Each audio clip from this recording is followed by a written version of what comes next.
I was 72, standing in the middle of the grocery store, and I had to abandon my cart. It wasn't my legs that gave out, it was my mind. The noise, the lights, the sheer number of choices on the shelves. It all crashed down on me at once. A wave of panic so intense I couldn't breathe, couldn't think. I felt a profound sense of shame as I walked out empty-handed, defeated by a simple shopping trip. That was the day I met my true antagonist, the overwhelmed mind. After that day, I realized my mind was no longer a safe place. It had become a relentless storm of what-ifs and should-haves. Sleep offered little escape, as I'd wake with a jolt of anxiety, my heart already racing before my feet hit the floor. The worst part was the toll it took on my relationships. My grandchildren would be telling me a story, and I'd be nodding along, but my mind was a million miles away, tangled in a web of worry. I was physically present, but emotionally absent. I was becoming a ghost in my own life. I finally confessed to my doctor, hoping for a solution. He was kind, but his words felt like a dismissal. This mental chaos, this inner noise, was just a symptom of aging, something to be managed but never truly solved. I left his office feeling more hopeless than ever, believing this was simply my new reality. I hit a low point where I truly felt my best days were not just behind me, they were a distant memory from another person's life.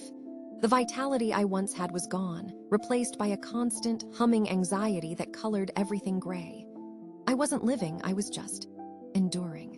I looked in the mirror and saw the worry etched on my face, and I thought, this is it. This is how it ends. Then, one afternoon, I saw my 7-year-old granddaughter absorbed in her painting, a look of pure, peaceful concentration on her face. In that moment, I saw what I had lost: stillness.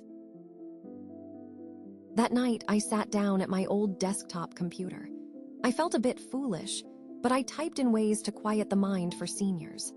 I scrolled past articles that seemed too complicated until I found a few mentioning simple, science-backed breathing exercises.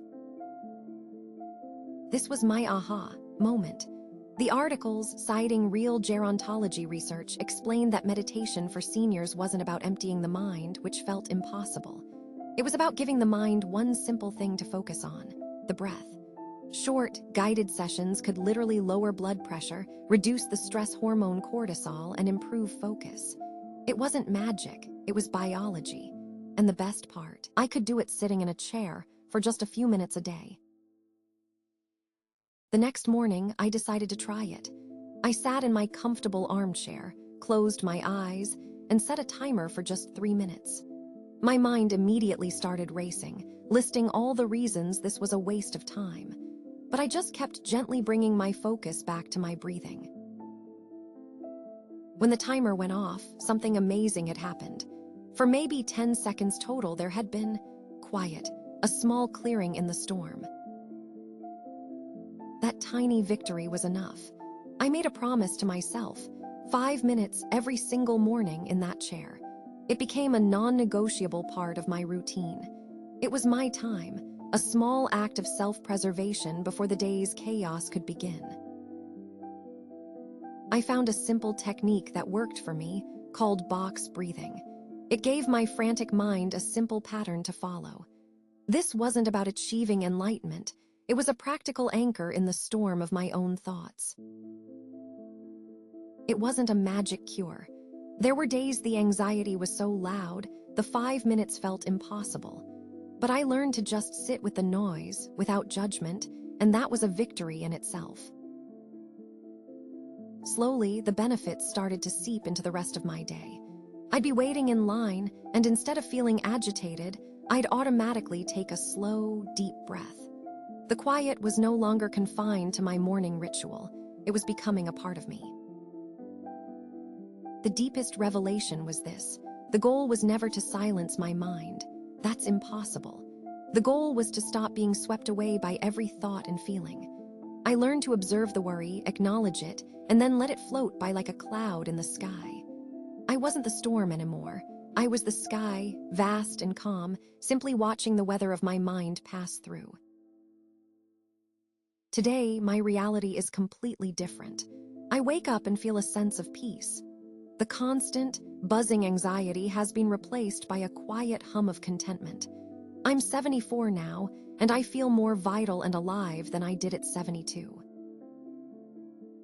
And yes, I can go to the grocery store now. It's no longer a place of panic, but just a place to buy food. The greatest gift this practice has given me is the ability to be truly present. The other day, my granddaughter was telling me an elaborate story about a magical squirrel. I wasn't just nodding along. I was there, hanging on every word, laughing at her jokes, seeing the world through her eyes. In that moment, sharing that pure, simple joy, I felt a connection so profound it brought tears to my eyes. This was the vitality I had been missing. This journey taught me that vitality isn't just about a healthy body, it's about a peaceful mind. By learning to tame the chaos within, I unlocked a richness in my golden years I never thought possible. My life didn't get quieter, I got quieter. If you feel like you're a prisoner of your own mind, please hear me. You are not broken, and it is not just part of getting older. A calmer, more vibrant life is possible, and it doesn't require a pill or a dramatic change. It can start right now, right where you are sitting with one single conscious breath. Try it. Your golden years are waiting.